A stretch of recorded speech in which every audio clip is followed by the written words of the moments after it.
Mi matrimonio estaba tan bom, pasó mitad de un bom casar.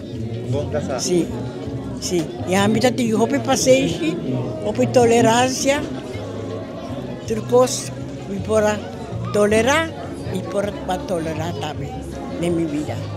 Pero mitad de um bom casar. O que a senhora pode saltar esse secreto para durar tanto anos? Paciência, roupa paciência. Roupa paciência, tolerar turcos, mas nem me dá visão. Turcos também bom. Senhora, por dar mensagem para a geração nova? Me dá pedir a geração nova para assim matrimônio. Assim matrimônio, aceita algo sagrado, algo bonito. Se dá por, eu me dá roupa contente. De minha família mesmo. A mim, assim, de roupa e feliz. Me conheci no Hospital Strat, 10-2.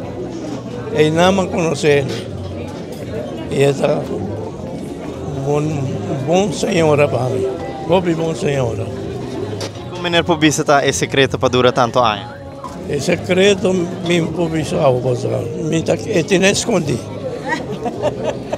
Houve paciência lá. Houve paciência, sim. Houve paciência. É importante mensagem para a geração nova?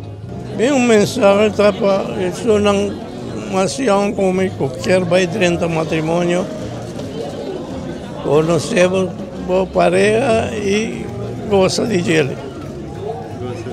Sim.